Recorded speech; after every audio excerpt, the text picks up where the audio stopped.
moins de viande, est-ce que c'est bon pour la santé? D'abord, il y a une première idée fausse, c'est que la viande c'est la meilleure protéine. Mais il faut bien voir que, en effet, c'est vrai, la viande est une protéine complète, c'est-à-dire qu'elle a tous les acides aminés, c'est les briquettes qui forment les protéines qui sont nécessaires, mais il y a des végétaux qui ont les mêmes qualités, complètes, par exemple tout ce qui vient du soja, le quinoa, les graines de chia qui arrivent sur notre marché, sont des protéines aussi complètes que la viande. Et après, il n'y a aucun problème, c'est que pendant des millénaires, toutes les civilisations se sont construites sur l'association d'une légumineuse et d'une céréale. Par exemple, en Asie, riz, soja, en Afrique du Nord, couscous, pois chiches, en Amérique, la galette de maïs avec les haricots rouges. Il y a d'autres formules comme ça dans le monde, et ça amène des protéines aussi complètes que la viande. Donc, si vous voulez, en fait, la viande, non. Deuxième idée, la viande, ça rend fort. Mais c'est une stupidité complète.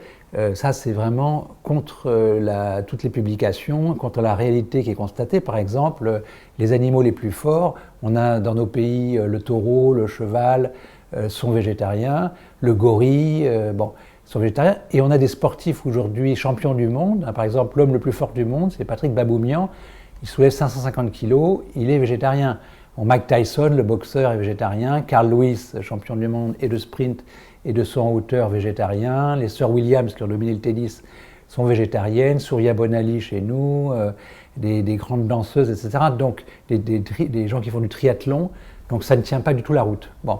Par contre, la viande contient des minéraux, en particulier le fer, le zinc, qui existent dans les végétaux.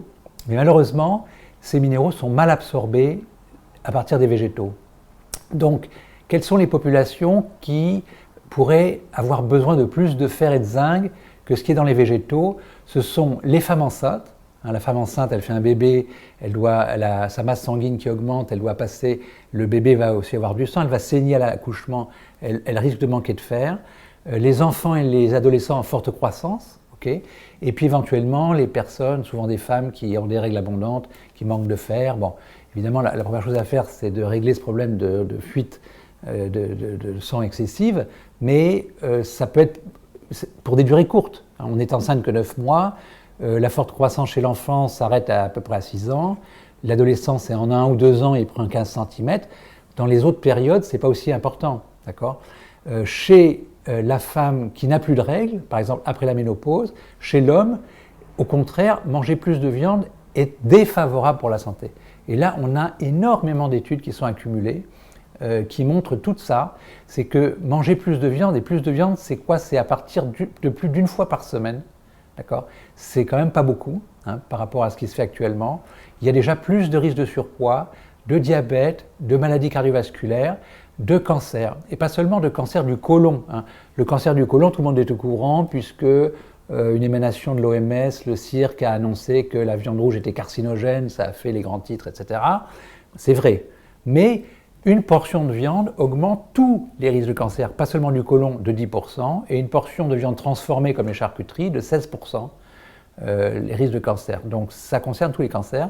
Et pire, je dirais qu'aujourd'hui les gens ont encore plus peur de la maladie d'Alzheimer que des cancers. Or, les mangeurs de viande font 2 à 3 fois plus de maladies d'Alzheimer que les végétariens.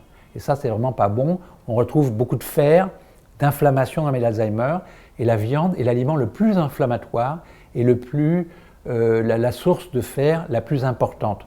Donc d'un côté, c'est bien pour les femmes enceintes et pour les enfants à forte croissance, ils ont, on va dire, un bon rapport bénéfice-risque, à condition évidemment de choisir une viande de qualité, c'est-à-dire d'une bête qui a vécu dehors, qui n'a pas été en camp de concentration, infirme, malade, infectée, etc.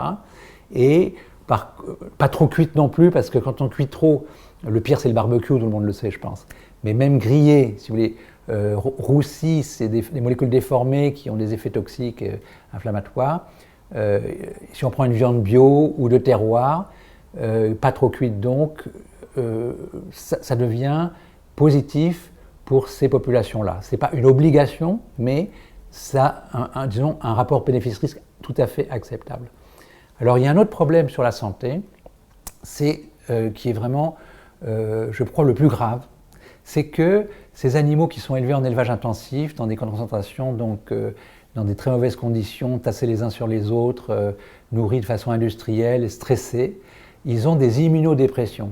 Ils sont déprimés dans leur défense contre les agents infectieux. Et donc ils hébergent des virus, comme le virus de la grippe aviaire, qu'on voit chaque année, soit la grippe porcine, soit la grippe aviaire qui menace. C'est, je rappelle quand même, ce qui a tué entre 50 et 80 millions de personnes après la guerre de 14-18. Ça nous pend au nez en beaucoup plus grave, parce qu'on est beaucoup plus nombreux et que les transports et la mondialisation s'est beaucoup développée.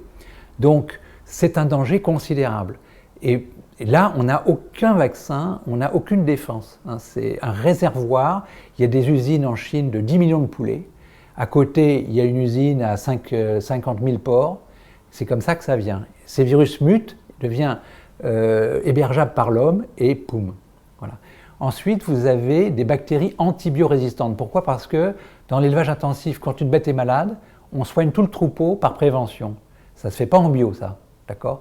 Et donc cet abus d'antibiotiques donne l'information aux bactéries, elles sont sélectionnées, celles qui sont sensibles disparaissent, les autres sont sélectionnées, et c'est ce qui explique l'apparition de bactéries antibiorésistantes. Et ça, c'est grave. Déjà dans un abattoir, quand les services sanitaires analysent les carcasses, il y en a 88,7% qui sont porteuses de bactéries, c'est déjà pas terrible. Parce que le lobby dit oui, elles sont cuites, donc elles ne sont pas dangereuses, mais cuites, ça fait des morceaux qu'on appelle des endotoxines qui passent dans le sang et qui sont très violemment inflammatoires. Donc facteur de maladie indéniable. Et si on étudie, comme l'a fait Que Choisir par exemple, la qualité des bactéries qui sont dans ces viandes, 61% sont des bactéries antibiorésistantes. Bon. Et ça c'est beaucoup plus grave, puisque aujourd'hui, un Français sur 15, dans plusieurs études, y compris les bébés, sont porteurs de ces bactéries antibiorésistantes. Bactéries antibiorésistantes, ça veut dire qu'aucun antibiotique ne marche dessus. Et donc, si vous êtes fatigué, vous êtes stressé, eh bien, vous chopez l'infection. Moi, si vous voulez, je vois les gens, j'ai été médecin pendant longtemps, ils attrapaient une maladie quand ils étaient fatigués ou stressés. Normalement, on est en contact avec des germes tous les jours, 400 germes environ, on ne tombe pas malade, on se défend. Mais si vous êtes fatigué ou stressé, avec le fer qui rentre dans les cellules, les gens déclarent cette maladie et là, ils peuvent en mourir.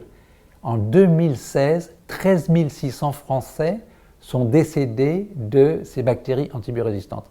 Donc ça, c'est absolument intolérable. Et je pense que sur le plan, au-delà, si vous voulez, de ce qu'on met dans son assiette soi-même, il faut que les pouvoirs publics prennent les mesures pour arrêter ça.